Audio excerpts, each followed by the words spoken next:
priority is conquering nations using unconventional warfare. It shows how you can transform a country into a vassal state using non-military means. This is a deeply important special feature. I hope you don't miss it.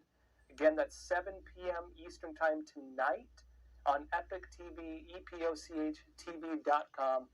That said, folks, that's all for tonight. Thank you so much for joining us, and as always, stay informed and stay free.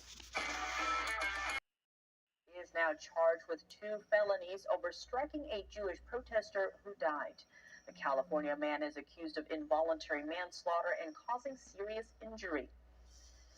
On Capitol Hill, the level of intensity is really high, and I think we need to match it with a level of response that meets the moment. We need to be listening to our students. We need to let them know that they will be safe in our schools, that we're not going to tolerate. Officials are also looking into anti-Muslim harassment on campuses.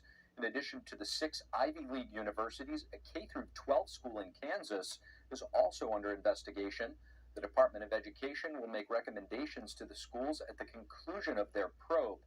The officials said if they don't comply, the schools might risk losing federal funding. And coming up, approval for more funding to boost Guam's defense capabilities. Chemicals needed to make fentanyl come from Fighting China. organized The drugs crime. have been mass-produced in Mexico and then trafficked into the United States. And President Lopez Obrador says he's aware of the damage that fentanyl is doing to American youth. In last year alone, more than 100,000 Americans died of drug overdoses, with the majority of them attributed to fentanyl. And all this is as the arrest of illegal immigrants on the southern border rose to nearly 220,000 in just September. That's putting massive pressure on major U.S. cities like New York City, where Mayor Eric Adams this week announced that he's slashing funding for schools, libraries, and the police because dealing with illegal immigrants in New York City is just costing the city way too much. President Biden, meanwhile, stresses the administration is going to take a balanced approach to immigration. It includes enforcing our borders, increasing reparations, and opening a historic number of legal pathways for migrants. The Biden administration is expected to strengthen its public messaging when it comes to the border. That's especially as polling continues to show that a majority of Americans disapprove of Biden's handling of the border situation. Back to you. It's official. They did not ask the hard questions. Why was the Capitol intentionally unsecure that day? The FBI had information about security concerns before January 6th. And they ignored it. And they're getting it. They appear to be winning. 1,000 hours of footage now available to the public. NTD's Melina Wisecup is bringing us more details from the Capitol. Melina, is there any information out just yet where to find and watch some of this footage? Yes, Steve. So the public can start viewing this footage as soon as today on the House Administration Committee's website. They can also view this in person at the committee's office here in Washington, D.C., though they will have to wait until Monday for those in-person viewings. Now, the Speaker is eager to get this information out. He actually posted the link to the House Administration's website with the information on where to see this footage on his Twitter account when he announced that he was releasing this footage. And he said the goal here is transparency. He said it's to restore trust in Congress for the American people. Now, the timing of this footage release is notable because it is at a time when 2 January 6th related cases have actually reached the Supreme Court. The court has set a December 1st conference date to decide whether or not they'll accept the appeals. And if they do, it will be the first time, Steve, that the Supreme Court is considering January 6th related cases. Yeah, this is quite significant, Melina.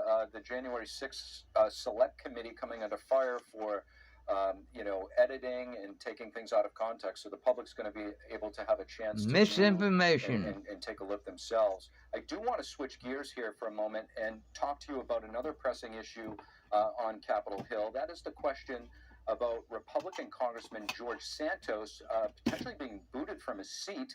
The latest development here is that Republican chairman, a notable figure, has moved to expel Santos. Give us some insights into how lawmakers are reacting and how this might ain't interested. Already heard. Pacific Frontier. Congressman James Moylan, thank you so much for joining us. You're welcome. Hafa Day, Steve, from our beautiful island of Guam, where America's Day begins. I'm glad to be here. It's a very important U.S. territory, isn't it? I just wanted to, get your thoughts. President Biden wrapping up his his meeting with leader Xi Jinping of China. With regard to that, Guam geographically sits closer to China than it does to the U.S. mainland. So, as a representative of Guam, what do you want to see coming out of these meetings moving forward in terms of solidifying the safety of your island? We are very close to China. We are the most western property or territory of the United States. We're about 1,900 miles, give or take, to China. From China, then we also have Taiwan, about 1,700 miles. Philippines and Japan, even closer. The president's involvement in conversation with China is important to us. We, of course, want to maintain peace in the region and our Indo-PACOM area, and how we do that is through diplomacy. What I want to see come out of that is that reduce the possibility of any war, of course. And while I'm working with, as Congress and the House Armed Services Committee, the importance for me being there is to ensure through our National Defense Authorization Act that we have the capabilities of deterring war through the strength of our nation with our armed forces. So President Biden's attempt in conversation with the China's leader, that's great. Now I want to make sure with the defense of our island, showing the defense of our nation, that we are prepared to defend for any aggressors. And speaking of those capabilities, the chairman of the Select Committee on the CCP, Mike Gallagher, he's highlighting some concerns, specifically saying, despite its strategic importance, Guam remains highly vulnerable to an increasingly sophisticated network of missiles from the People's Republic of China. So this goes along to what you're saying. How concerning is this to you? Very concerned. And I want to thank Congressman Mike Gallagher, head of chairman of the Chinese subcommittee, for addressing that with the Secretary of the Army. We can do so much in ensuring that we can get authorization and appropriations money for the island and the defense of our nation and the defense for Guam. But if we're not keeping up with what we're supposed to be getting done, in this case, the missile defense, the 360-degree missile defense, which is necessary for our Indo-PACOM region, with the Admiral's focus on how to properly defend the island. If we're not keeping up to date, if we're not keeping up because of, let's say, production of what needs to be done, then we have a problem. And with Congressman Gallagher's a letter addressed to the Secretary of the Army, we need to fill in those gaps. My role, and I work very closely with Congressman Gallagher as well, my role is to ensure we have the budget capability to get this missile defense system for the island. 360-degree missile defense system. Right now we have some capability, but it's not what we need to defend against the Communist Chinese Party. And within the NDA budget, we have $147 million that we're wanting to get approved. We're close now. As you can see, Congress is moving forward with the appropriation measures and getting that into Congress, getting it into conference, and then getting that into law is what we really need. In the meantime, like Congressman Gallagher is saying, let's do something right away. We have capabilities in Ukraine that maybe we can use on Guam.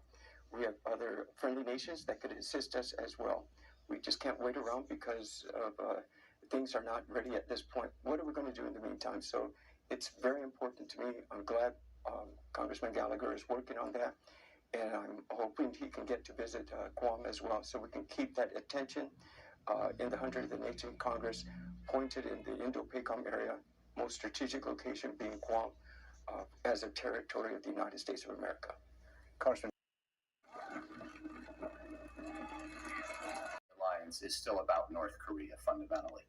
It is true that if you worst case various scenarios, given the technicality of a formal alliance between China and North Korea, you could conceivably face China on the peninsula in a future war. But that really isn't the core basis for planning, and I don't think it should be. I don't know that China would come to North Korea's aid in the event of a conflict. I sort of doubt it. And I recognize your question about China as a broader threat is less about Korea than about the region. But the United States needs to be very sensitive about drawing South Korea into a regional conflict against China, when South Korea, of course, will always have to coexist next door to China. And this has been an issue in the alliance requiring sensitivity and flexibility for decades, really. So I don't think that the new arrangement that the United States and South Korea have developed should really be thought of as focusing primarily on China. And the United States, over planning scenarios like that about Taiwan, should not necessarily assume South Korean help. I think South Korea would have to let the United States move assets that are currently in South Korea off the peninsula if the United States so required. But beyond that, I think any participation by South Korea should be on a case-by-case basis in the event of a crisis. And the United States should not try to plan otherwise or pretend otherwise. It is true that Japan has come closer to being sort of an automatic participant, or at least a highly likely participant in any Taiwan scenario. But Japan's equities are much different than South Korea's. So I don't really think the alliance is focused on China, the US-ROK alliance. So given the deepening of nuclear planning discussions between the U.S. and South Korea, how might this affect China's strategic calculations as well? I don't think that China really should be bothered by the way in which the United States and the ROK talk about giving the ROK a greater role in consultation in any decision-making about, potential nuclear escalation and a future war on the Korean Peninsula. Because again, I don't expect China to be in that war. And of course, I hope and pray that that war never happens at all. But even if it did, I don't see why China would want to escalate it to something akin to World War III, when it was basically started by a madman dictator in Pyongyang, in all likelihood. So at that point, I don't think, again, depending on how it starts, but I'm assuming that it would start, if it happened at all, by a North Korean attack. Then I don't think that China would feel obliged under its alliance relationship with North Korea to come to Pyongyang's defense.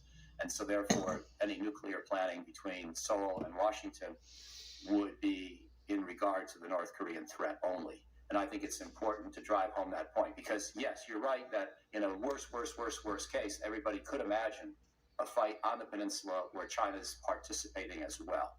But that is, I think, quite unlikely. And we do ourselves a disservice by assuming that in advance, because then we get into an action-reaction spiral where China now worst case against us, we worst case against them, and we drive up regional tension in a way that's counterproductive. So I don't think that China should worry about how the U.S. and ROK tensions are high enough as it is all over the world. Process, because it would not be against China. Biden already established laws on so-called digital equity elsewhere. Remember, this ties to his executive order, for example, on artificial intelligence. This was what Biden wrote just recently. This is already passed.